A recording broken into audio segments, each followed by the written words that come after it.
معزز و مکرم سامعین کرام، السلام علیکم ورحمۃ اللہ وبرکاتہ۔ اشرف و رضا درس نظامی چینل میں آپ کا خیر مقدم ہے۔ میں آپ کی خدمت میں نور و انوار کا درس لے کر حاضر ہوں۔ کل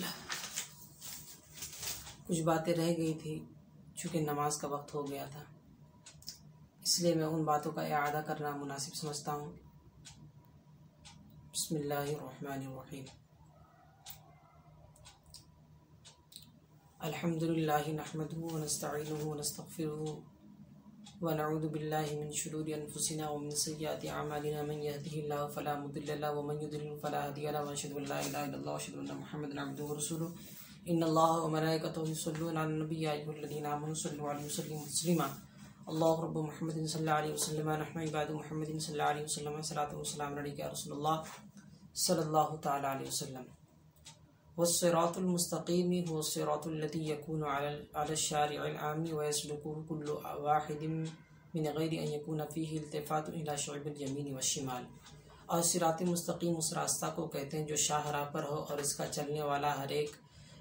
کا ہر ایک چلنے والا اس پر چلے، دائیں بائیں جانب توجہ کیے بغیر۔ وهو الذي يكون معتدلا بین الافراط والتفرید، اور یہ صراط مستقیم وہ ہے جو کہ افراط اور تفرید کے بین ہے۔ وَهَذَا صَادِقٌ عَلَى شریعت محمد صلی اللہ علیہ وسلم، اور یہ صراط مستقیم کی تعریف شریعت محمدیہ صلی اللہ علیہ وسلم پر صادق آتی ہے۔ کیوں؟ لِأَنَّهَا مُتَوَسِّطَةٌ بَيْنَ الْإِفْرَاطِ الَّتِي فِي دِينِ عِيسَىٰ علیہ السلام وَالتَّفْرِيطِ الَّتِي فِي دِينِ موسیٰ علیہ السلام وَالتَّفْرِيطِ الَّتِي فِي دِينِ عیسیٰ علیہ السلام۔ چونکہ شریعت محمدیہ یہ اس افراد کے درمیان ہے، اس افراد کے بین ہے جو کہ دین موسوی میں ہے، اور اس تفرید کے بین ہے جو کہ حضرت عیسیٰ علیہ السلام کے دین میں ہے۔ وعلی العقائد السنۃ والجماعہ، اور صراط مستقیم کی تعریف علی عقائد السنۃ والجماعہ کی جو عبارت ہے اس کا شریعت محمدیہ پر ہے۔ اور شریعت محمدیہ پر کس چیز کا حکم لگایا گیا تھا؟ صراط مستقیم کی تعریف کا۔ تو صراط مستقیم کی تعریف جو ہے یہ عقائد سنت و اہل سنت والجماعت پر بھی صادق آتی ہے۔ کیوں؟ عقائد اہل سنت والجماعت فرقہ جبریہ اور فرقہ قدریہ کے بین ہے۔ فرقہ جبریہ جیسا کہ میں نے آپ کو بتایا تھا، ان لوگوں کا کہنا ہے کہ بندہ مجبور محض ہے، پتھر کی طرح ہے، نہ اس کو قدرت کاسبہ حاصل ہے نہ ہی خالقہ، یعنی اپنے افعال کا نہ ہی وہ کسب کر سکتا ہے اور نہ ہی اس کو پیدا کر سکتا ہے۔ جبکہ فرقہ قدریہ کا کہنا ہے کہ بندہ اپنے افعال کا خالق ہے۔ تو شریعت محمدیہ عقائد سنت والجماعت جو ہے ان کے مابین ہیں، بین ہے۔ اچھا، وبین الرفض والخروج، اور جو کہ واقع ہے رافضی اور خارجی کے درمیان۔ اہل سنت والجماعت کا عقیدہ یہ خارجی اور رافضی کے مابین ہے۔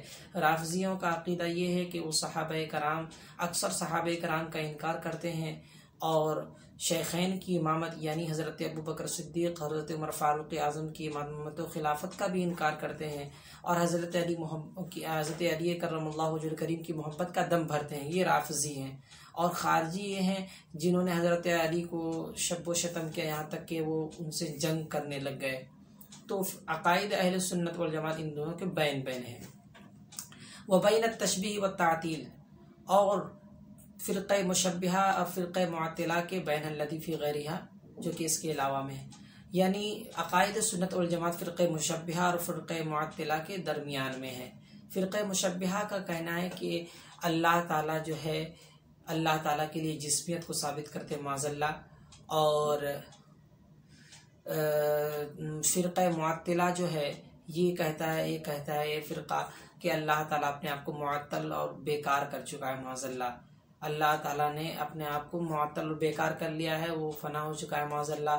عقل اول نے عقل دوم کو، دوم نے سوم کو، سوم نے چہارم کو، پنجم نے ششم کو، ششم نے ہفتم کو، اس طرح سے کائنات کا نظام چل رہا ہے۔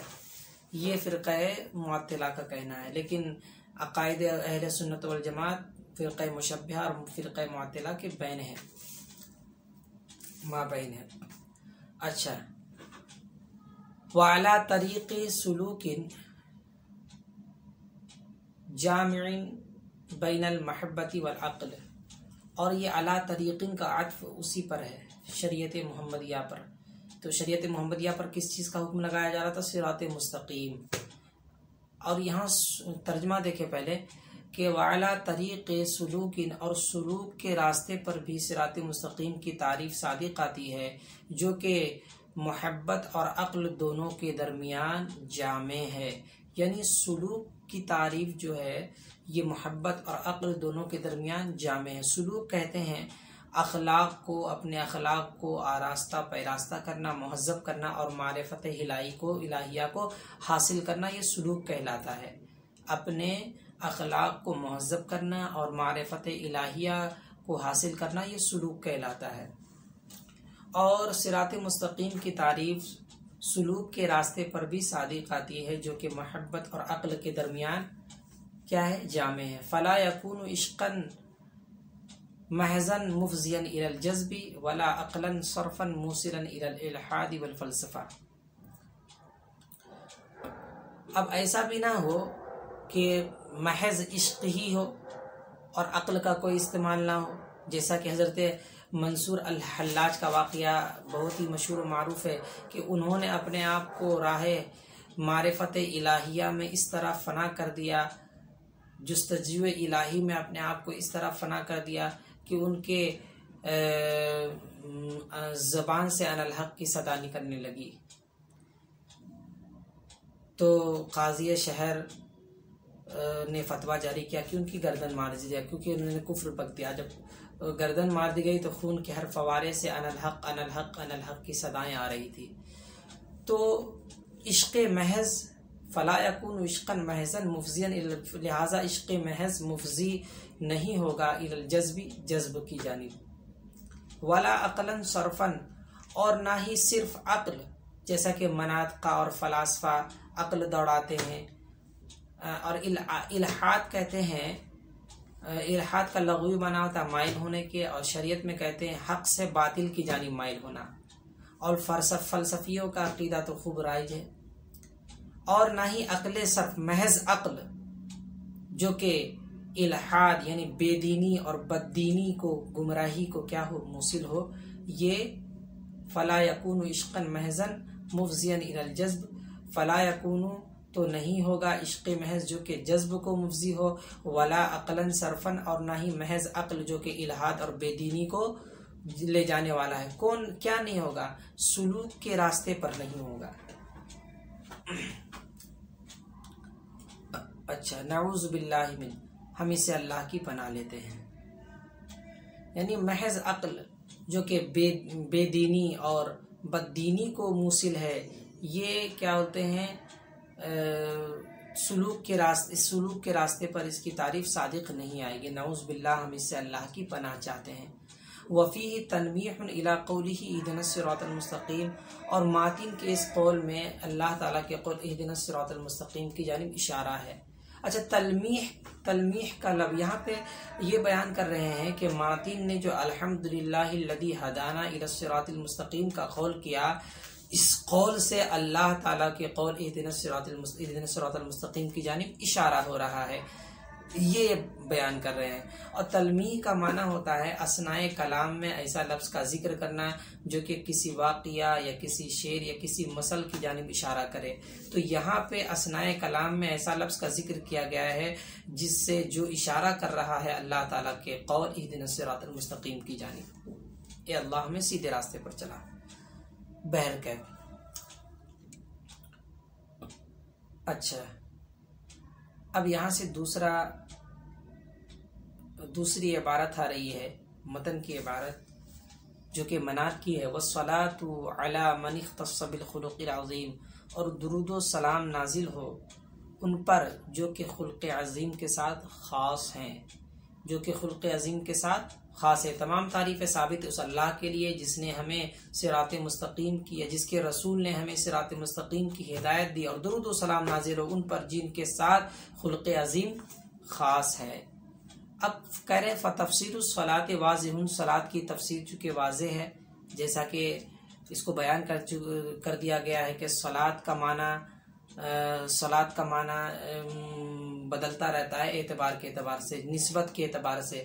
صلاۃ کی نسبت جب پرند و چرند کی جانب ہوتی ہے تو تسبیح تحلیل کا معنی مراد لیا جاتا ہے۔ صلاۃ کی نسبت جب فرشتوں کی جانب کی جاتی ہے تو اس سے طلب مغفرت مراد ہوتا ہے، اور صلاۃ کی نسبت جب اللہ تعالیٰ کی جانب کی جائے تو اس سے رقت قلب مراد ہوتا ہے۔ اب یہاں پہ یہ اعتراض ہوگا کہ رقت قلب کہتے ہیں دل کے پسیج جانے کو، تو صلاۃ کی نسبت جب اللہ تعالیٰ کی جانب کر رہے ہیں تو اس کا معنی ہو رہا ہے صلاۃ کا معنی اللہ کی جانب کرتے ہیں تو رحمت مراد ہوتی ہے، اور رحمت کا لغت میں معنی آتا ہے رقت قلب کے، یعنی دل کا پسیج جانا۔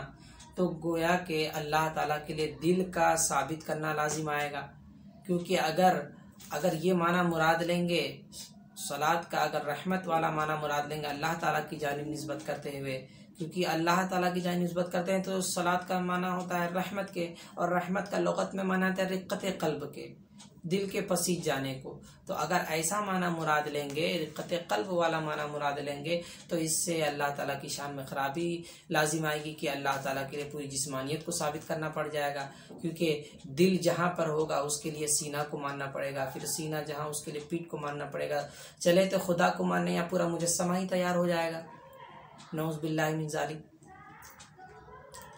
تو یہ خرابی لازم آئے گی۔ تو اس کا جواب یہ دیا گیا کہ یہاں پہ تجرید کا استعمال کیا جائے گا۔ تجرید کہتے ہیں جب اللہ تعالیٰ کی شان میں کوئی لفظ کا معنی لینا مناسب نہ ہو تو اس کو ایک معنی سے خالی کر کے دوسرے معنی کی جانب لیا جاتا ہے، معنی مراد لیا جاتا ہے۔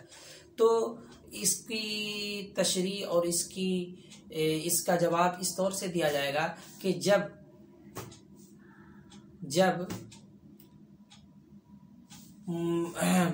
اس کا جواب اس طور پہ دیا جاتا ہے کہ رقت قلب کا اثر مراد لیا جائے گا، رقت قلب کا، کیونکہ اللہ تعالیٰ رقت قلب سے پاک ہے، تو جو اس کا اثر ہے یعنی انعام و اکرام کرنا یہ مراد لیا جائے گا یہاں پہ، یعنی رقت قلب کے اثر کو مراد لیا جائے گا، اور رقت قلب کا اثر کیا ہے؟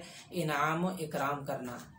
جیسے کہ جب کسی بندے کا دل کسی بندے پر پسیج جاتا ہے، کوئی آدمی کسی سے خوش ہوتا ہے تو اس کو کچھ داد و دہش کر دیتا ہے، کچھ انعام و اکرام کر دیتا ہے، تو اسی طرح یہاں پہ یہ معنی مراد لیا جائے گا کہ اللہ تعالیٰ کی رحمت کاملہ نازل ہو، اللہ تعالیٰ کی انعام و احسانات نازل ہو، تو اس صورت میں اعتراض وارد نہیں ہوگا۔ اچھا، یہاں پہ ایک بات اور قابل ذکر ہے، قابل توجہ ہے کہ یہاں پہ ماتن علیہ الرحمہ نے اس طور سے عبارت لائی، کس طور سے؟ والصلاۃ والسلام علی من اختص، یعنی نبی کریم صلی اللہ علیہ وسلم کی صفت کو بیان کیا، نبی کریم صلی اللہ علیہ وسلم کے اوصاف حمیدہ میں سے ایک وصف کو بیان کیا گیا، نبی کریم صلی اللہ علیہ وسلم کے اسم کو ذکر نہیں کیا۔ حالانکہ اس طور بھی کہہ سکتے تھے جیسا کہ ہم نے شروع کتاب میں پڑھا، شارح علیہ الرحمہ کا خطبہ، الحمدللہ الذی جعل اصول الفقہ مبنی للشرائع والاحکام واساسا لعلم الحلال والحرام، والصلاۃ والسلام علی سیدنا محمد الذی اجرى هذه الرسوم الى یوم الدین وأید العلماء بأید المتین ورفع درجاتهم فی اعلی علیین وشہد لهم بالفلاح یقین وعلی آلہ الاصحاب الہادین المہتدین وتابعیہم وتبعہم من الائمۃ المجتہدین۔ تو جیسے یہاں پہ نبی کریم صلی اللہ علیہ وسلم کا نام ذکر کیا گیا تھا ویسے یہاں بھی تو ذکر کر سکتے تھے، لیکن ایسا کیوں کیا گیا؟ اوصاف حمیدہ میں سے کسی وصف کو کیوں چنا گیا نام ذکر کرنے کے بجائے؟ تو اس کی ذکر کرنے کی خاص وجہ ہے، اس کی ذکر کرنے کی خاص وجہ ہے، وہ یہ ہے کہ جب انسان کسی وصف کے ساتھ خاص ہوتا ہے اور جب اس وصف کو اس کی جانب منسوب کیا جاتا ہے تو وہ انسان کے ذہن میں ایسا رچ بس جاتا ہے کہ وہ وصف ہی ذہن کو اس وصفیت سے اس شخصیت کی جانب منتقل کر دیتا ہے۔ تو اسی کی یہاں پہ توضیح کر رہے ہیں۔ وَقَوْلُهُ عَلَى مَنِ اخْتَصَّ کنایا، اور ماتن علیہ الرحمہ کا قول علی من اختص یہ کنایا ہے محمد صلی اللہ تعالی علیہ وسلم سے، کہ تنبیہا علی ان کونہ مختصا بالخلق العظیم مما تقرر فی الاذہان حتی لا ينتقل الذہن منها عادی الوصف الى غیرہ علیہ السلام۔ کہہ رہے ہیں کہ اس بات کی جانب تنبیہ ہے کہ آپ کا خلق عظیم کے ساتھ خاص ہونا، خلق عظیم کے ساتھ آپ کا خاص ہونا یہ ان باتوں میں سے ہے جو ذہن میں رچا بسا ہوا ہے، یہاں تک کہ ذہن اس وصف سے اس غیر محمد صلی اللہ علیہ وسلم کی جانب منتقل نہیں ہوتا. یعنی جب یہ وصف ذکر کیا جاتا ہے خلق عظیم تو آپ صلی اللہ تعالی علیہ وسلم کی جانب ہی منتقل ہوتا ہے. اس کے میں ضمن میں آپ کو کچھ باتیں بتانا چاہتا ہوں تاکہ اور بات میں وضاحت ہو جائے، پختگی ہو جائے کہ خلق یہاں پہ عظیم ہے، ایک ہوتا ہے خلق حسن، ایک ہوتا ہے خلق کریم، ایک ہوتا ہے خلق عظیم. خلق عظیم سب سے بڑا مرتبہ رکھتا ہے، اس کے بعد خلق کریم، اس کے بعد خلق حسن. خلق حسن یہ ہے کہ اچھائی کا بدلہ اچھائی سے دینا، برائی کا بدلہ برائی سے دینا. اور خلق کریم یہ ہے کہ اچھائی کا بدلہ اچھائی سے دینا اور برائی کے بدلے معاف کر دینا. اور خلق عظیم یہ ہے کہ اچھائی کا بدلہ اچھائی سے دینا اور برائی کا بدلہ اچھائی سے دینا اور اس پر مزید اس پر احسان و اکرام کرنا، یہ خلق عظیم ہے. اور خلق عظیم یہ آپ صلی اللہ تعالی علیہ وسلم کے ساتھ خاص ہے، اور خلق کریم یہ حضرت موسیٰ علیہ السلام کے ساتھ خاص ہے، اور خلق حسن یہ حضرت عیسیٰ علیہ السلام کے ساتھ خاص ہے. تو خلق عظیم کی تعریف آپ نے کیا پڑھی؟ اچھا کرنے والوں کے ساتھ اچھا کرنا، برائی کرنے والوں کے ساتھ بھی اچھا کرنا، اور مزید برائی کرنے والوں کے ساتھ احسان و اکرام بھی کر دینا. یہ نبی کریم صلی اللہ تعالی علیہ وسلم کے ساتھ خاص ہے. تو یہاں پہ بیان کیا گیا درود و سلام نازل ہو ان پر جو کہ خلق عظیم کے ساتھ خاص ہیں، یا جن کے عظیم خاص ہے. تو خلق عظیم کن کے ساتھ خاص ہے؟ نبی کریم صلی اللہ علیہ وسلم کے ساتھ. تو یہ ایسا ذہنوں میں رچا بسا ہوا ہے کہ جب اس وصف کو ذکر کیا جاتا ہے تو اس سے ذہن نبی کریم آقائے دو جہاں صلی اللہ تعالی علیہ وسلم حضرت محمد مصطفیٰ صلی اللہ علیہ وسلم کی جانب ہی منتقل ہوتا ہے. دیگر حضرت موسیٰ علیہ السلام، حضرت عیسیٰ علیہ السلام ان کی جانب منتقل نہیں ہوتا. وہی بات ذکر کر رہے ہیں کہ تنبیہ اس بات کی جانب کہ خلق عظیم کا آپ کے ساتھ خاص ہونا یہ ان باتوں میں سے جو ذہنوں میں رچا بسا ہوا ہے، یہاں تک کہ ذہن اس وصف سے آپ کے علاوہ منتقل نہیں ہوتا علیہ الصلوۃ والسلام. اچھا، خلق اور خلق دونوں عادت کے معنی میں آتا ہے. ایک تو ہے خلق پہلے کے ضمہ کے ساتھ اور دونوں کے ضمہ کے ساتھ. خلق اور خلق دونوں عادت کے معنی میں آتا ہے. اب خلق کی تعریف کر رہے ہیں، جہاں تک بات رہی خلق کی تعریف کیا ہے تو اب خلق کی تعریف کر رہے ہیں ہوا ملکتن یصدر عنہا الافعال بسہولت. کریں خلق یہ ہے، وہ ملکہ ہے، وہ مہارت ہے جس سے افعال بآسانی صادر ہوں.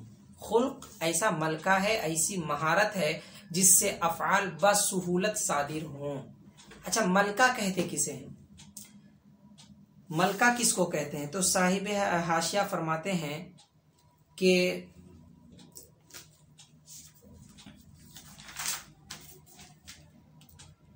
ملکہ جو ہے،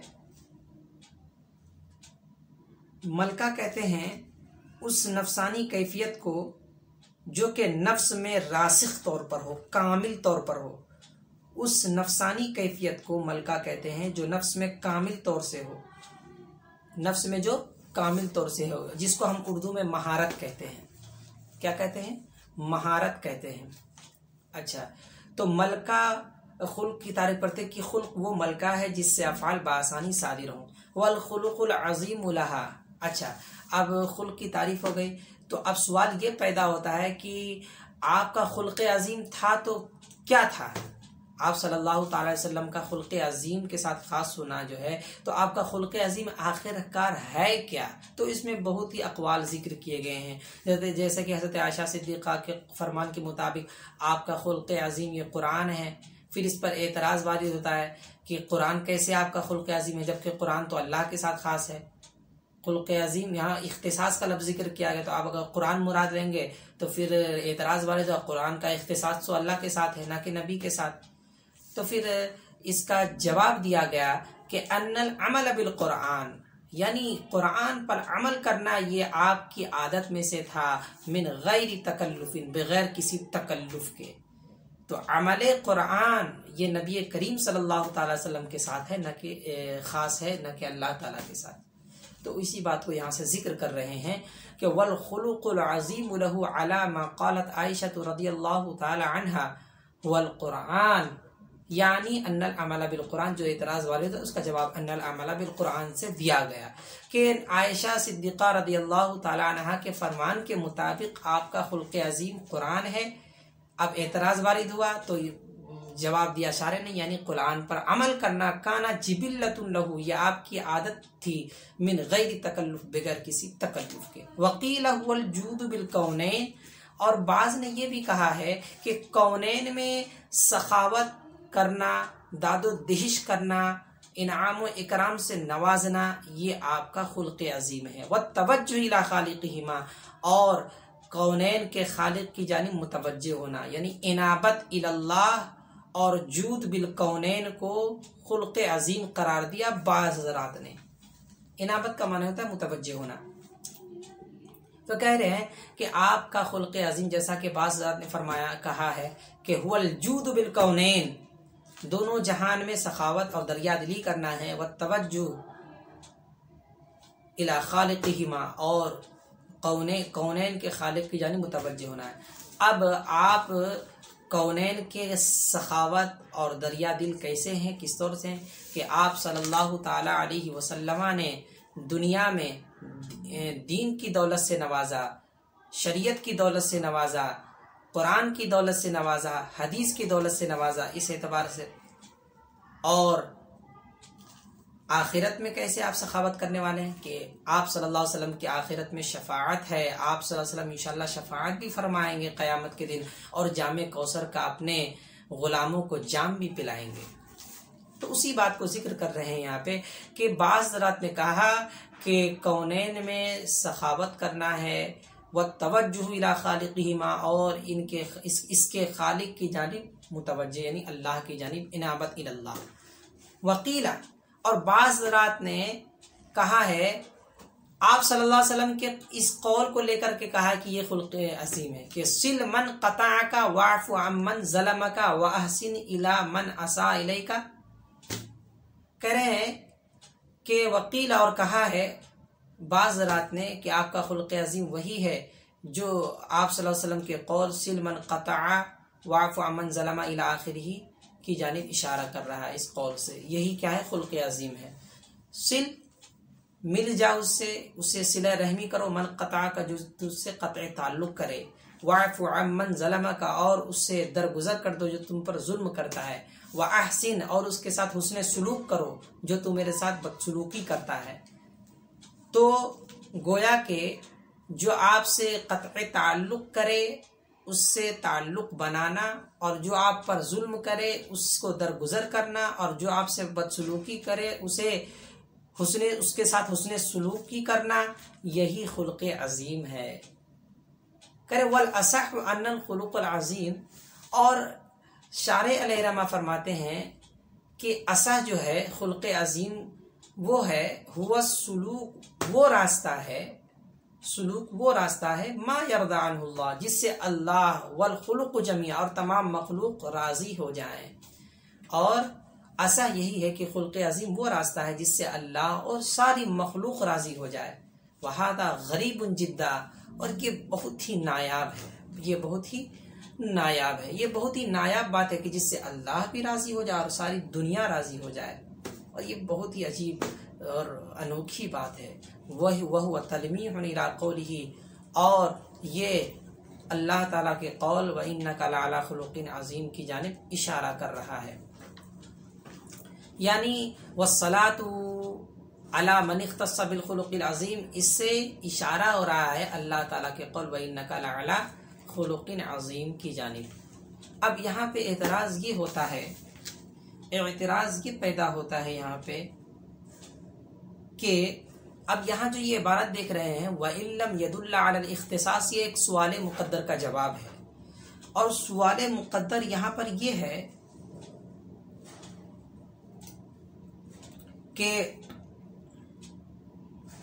اللہ تعالیٰ کا قول وَإِنَّكَ لَعَلَىٰ خُلُقٍ عَظِيمٍ، یہ آپ صلی اللہ تعالی وسلم کے وصف پر دلالت کر رہا ہے، آپ صلی اللہ علیہ وسلم کے اکتساب پر دلالت کر رہا ہے خلق عظیم کے ساتھ، نہ کہ آپ صلی اللہ علیہ وسلم کے اختصاص پر دلالت کر رہا ہے۔ فَكَيْفَ يَكُونُ مَا قَالَ مصنف تلمی، تو پھر مصنف علیہ رحمہ کا یہ کہنا کہ یہ اس سے اللہ تعالیٰ کے اس قول کی جانب اشارہ ہو رہا ہے، یہ کہنا کیسے درست ہوگا؟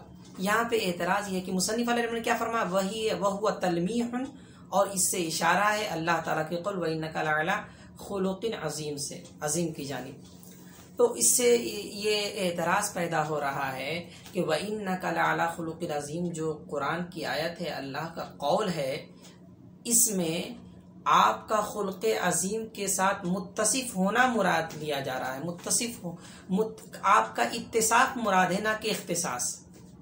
خلق عظیم کے ساتھ آپ کا متصف ہونا مراد لیا گیا ہے، نہ کہ اختصاص۔ تو جب اختصاص نہیں ہے تو آپ اختصاص کو لے کر کے کیوں کہہ رہے ہیں کہ اس سے اللہ تعالیٰ کے قول وَإِنَّكَ لَعَلَىٰ خُلُقٍ عظیم کی جانب اشارہ ہو رہا ہے؟ کیونکہ آپ نے من اختص کا لفظ استعمال کیا جو کہ اختصاص کو بتا رہا ہے۔ تو اسی کا جواب دیا گیا کہ جناب یہ مقام محل میں واقع ہے، محل مدح میں واقع ہے، یہاں حمد ہے، اور جہاں پر حمد ہوتی ہے اس کا ضابطہ یہ ہے کہ حمد اسی وقت وہ کی جاتی ہے جو اس کے علاوہ کسی اور میں نہ پایا جائے، جو صفت اس کے علاوہ کسی اور میں نہ پائی جائے تب ہی حمد کی جاتی ہے۔ اور چونکہ یہ مقام مدح ہے، محل مدح ہے، تو جب محل مدح ہے تو گویا کہ آپ کے ساتھ ہی خاص ہے، گویا کہ اللہ تعالیٰ وَإِنَّكَ لَعَلَىٰ خُلُقٍ عظیم سے آپ کی تعریف کر رہا ہے۔ تو محل مدح میں جو چیز محل مدح میں واقع ہوتی ہے وہ چیز اسی کے ساتھ خاص ہوتی ہے۔ کیوں؟ کیونکہ حمد اسی کی جاتی ہے، حمد اسی کے لیے کی جاتی ہے، تعریف اسی کی جاتی ہے جو خوبی اس میں پائی جائے اس کے علاوہ دیگر میں نہ پائی جائے۔ تو گویا کہ آپ کے ساتھ خلق عظیم خاص ہو گئے اس اعتبار سے، کیونکہ محل مدح میں ہے تو پھر اختصاص کی جانب اشارہ کرنا درست ہو گیا، کیونکہ یہاں بھی اختصاص ہو گیا، وہاں بھی اختصاص ہو گیا، اور یہ کہنا درست ہو گیا کہ اس سے اللہ تعالیٰ کے قول وَإِنَّكَ لَعَلَىٰ خُلُقٍ عظیم کی جانب اشارہ ہے۔ تو وہی کہہ رہے ہیں وَإِن لَّمْ يَدُلَّ عَلَى الْاخْتِصَاصِ، یہ اگرچہ اختصاص پر دلالت نہیں کر رہا ہے، یہ اگرچہ لیکن لما کانا فی محل المدح، لیکن چونکہ محل مدح میں ہے اختص بہ، تو یہ آپ ہی کے ساتھ خاص ہوگی۔ اچھا،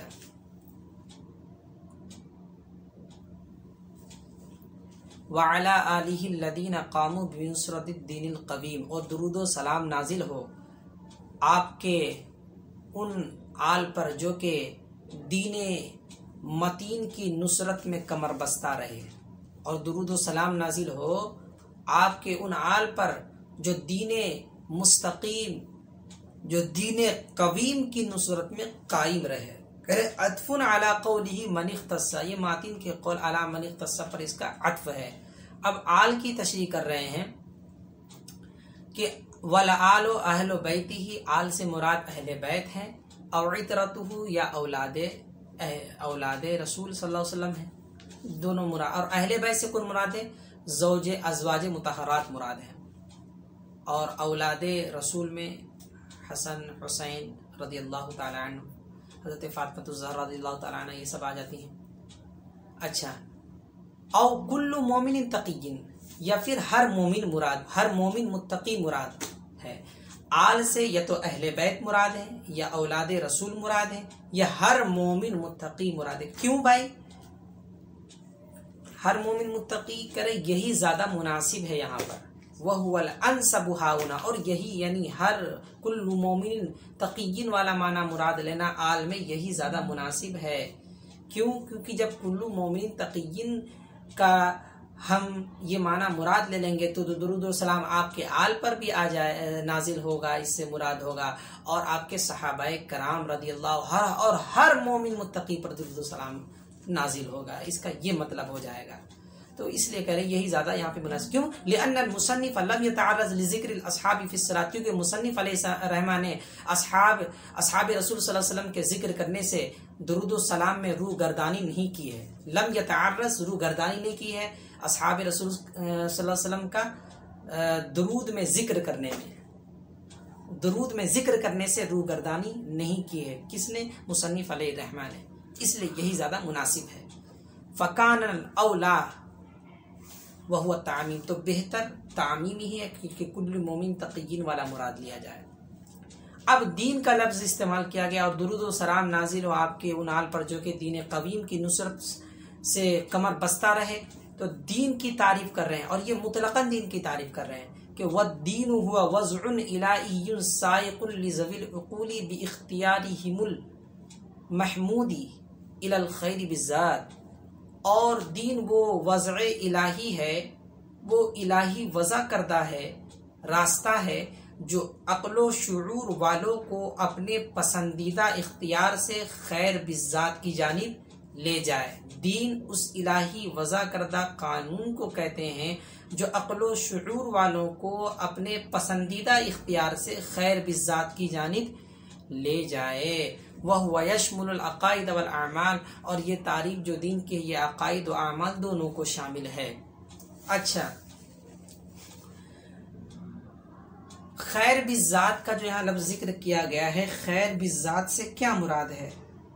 خیر بالذات سے کیا مراد ہے؟ تو صاحب محاشیہ علیہ رحمہ فرماتے ہیں، صاحب حاشیہ فرماتے ہیں کہ خیر بالذات سے مراد اللہ تعالیٰ کی رضا ہے یا پھر اللہ تعالیٰ کا دیدار کرنا ہے، اللہ تعالیٰ کی رویت ہے، اللہ تعالیٰ کی رویت ہے خیر بالذات سے مراد۔ اور یہ عقائد و اعمال دونوں کو شامل ہے۔ اللہ تعالیٰ کو راضی کرنے کے لیے عقیدہ بھی مضبوط ہونا چاہیے اور اعمال بھی اچھے ہونے چاہیے۔ اللہ کی رویت کے لیے، اللہ کا دیدار کے لیے، اللہ کے دیدار کے لیے عقائد بھی مضبوط ہونے چاہیے، اعمال بھی کی درستگی ہونی چاہیے، اعمال بھی ہونے چاہیے۔ وَهُوَ يَشْمُلُ الْعَقَائِدَ وَالْأَعْمَالِ وَيُطْلَقُ عَلَىٰ كُلِّ دِينٍ، اور اس تعریف کا اطلاق ہر دین پر ہوتا ہے، جیسا کہ میں نے بھی کہا کہ دین کی یہ مطلقاً تعریف کی گئی ہے۔ اب یہاں پہ دین کو جو متن کی عبارت ہے، دین کو قویم کے ساتھ متصف کیا۔ دین کو قویم کے ساتھ متصف کرنے کا کیا راز مضمر ہے؟ تو اس دین قویم سے مراد دین مصطفیٰ صلی اللہ تعالی علیہ وسلم ہے، کیونکہ آپ کا دین تمام دینوں کو باطل کرنے والا ہے، تمام دینوں پر غالب ہے، تمام ادیان کو باطل کرنے والا ہے۔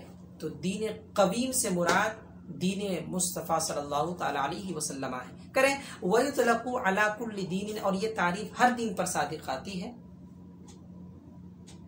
اچھا، والاسلام هو الدین المخصوص، اور اسلام وہ دین مخصوص ہے محمد صلی اللہ علیہ وسلم کا، اور اسلام وہ دین ہے جو کہ نبی کریم صلی اللہ علیہ وسلم کے ساتھ خاص ہے۔ اسلام وہی دین ہے جو کہ نبی کریم صلی اللہ علیہ وسلم کے ساتھ خاص ہے۔ وَلَعَلَّ فِي وَصْفِهِ بِالْقَوِيمِ إِشَارَةٌ إِلَيْهِ، اور شاید دین کو قویم کی صفت کے ساتھ متصف کرنے میں اسی بات کی جانب اشارہ ہے کہ اسلام وہ دین ہے جو آپ صلی اللہ تعالی وسلم کے ساتھ خاص ہے۔ وہی کہہ رہے ہیں وَلَعَلَّ فِي وَصْفِهِ بِالْقَوِيمِ، اور دین کو قویم کی صفت کے ساتھ متصف کرنے میں اسی بات کی جانب اشارہ ہے۔ کیوں؟ لِأَنَّ دین الاسلام هو الموصوف بالاستقامہ، کیونکہ دین اسلام ہی وہ اقامت کی صفت کے ساتھ متصف ہے، اسی لیے دین قویم کہا، اور دین استقامت کی صفت کے ساتھ متصف نہیں ہے۔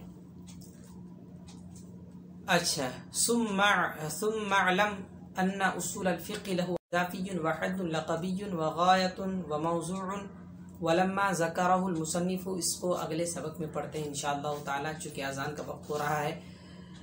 تو آپ لوگوں سے گزارش یہ ہے کہ آپ لوگوں کو اگر یہ درس اچھا لگتا ہے تو آپ کمنٹ کیا کریں، شیئر کیا کریں، لائک کیا کریں، اور کہیں پر ہم سے خامی ہو جایا کرے تو اس کی اصلاح بھی فرما دیا کریں، اور اگر کوئی مشورہ دینا چاہتے تو مشورہ بھی پیش کر سکتے ہیں۔ اور آپ لوگوں سے گزارش یہ ہے کہ اسے جتنا زیادہ سے زیادہ وہ شیئر کریں، سبسکرائب کریں، عینی نوازش ہوگی فقط۔ السلام، هذا هو المرام واللہ ورسولہ اعلم بحقیقت الکلام۔ السلام علیکم ورحمۃ اللہ۔